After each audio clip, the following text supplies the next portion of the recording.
Okay. Para nakakalimot. Okay. Webes, daily episode 1891, 1892, 1893. Tapos bukas, 'di ba, first Friday. Friday the 13th. So mag-ingat ang lahat-lahat. So wala pa sa mga protection, yung wala pang mga protection. Magpa-protection na kayo, yung mga wala pang, yung mga barang na mag-ingat kasi leading to death, at saka yung mga, basta alam niyo na yan. Depende din kasi sa galit ng mga kalaban nyo. Okay? So, kuha tayo ulit dito ng 3. Una, mastery. Pangalawa,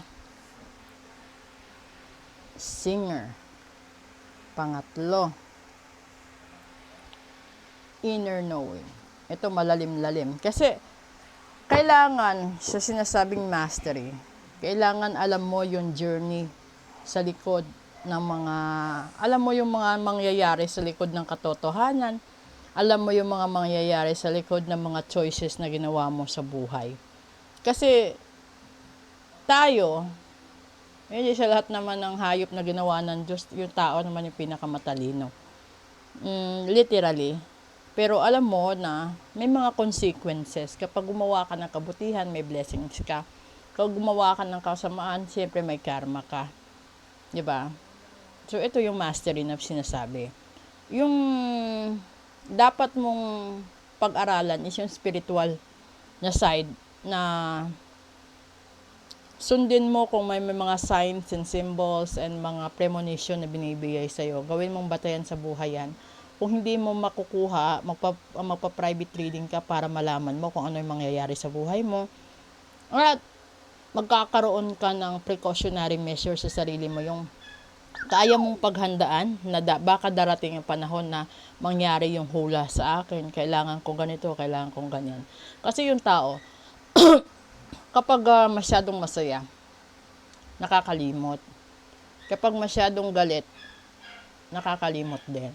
So, diba, yung bottom line doon, huwag mong kalimutan kung ano yung mga obligasyon mo sa buhay, sa pamilya mo, sa sarili mo, sa katrabaho mo, sa mga anak mo, sa magulang, sa siblings, at sa lahat-lahat. Kasi maraming obligasyon eh. Obligasyon mo sa Diyos, obligasyon mo sa kapwa, obligasyon mo sa mga hayop, sa halaman, sa buong mundo. Lahat may katuturan, pero iilan lang yung natututo. At iilan lang yung nakakaalam.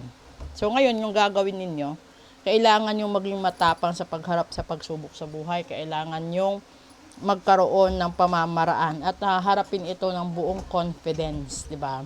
Harapin nyo at hayaan nyo na isabay sa agos ng buhay. Kahit man sabihin natin na itong buhay na ito ay masakit, no? Ito yung desisyon na nagaganap is masakit sa puso natin, na iniwanan tayo, tinalikuran tayo, inabandon na tayo, lalong-lalo na nung mga panahon na akala nila hindi na natin kaya.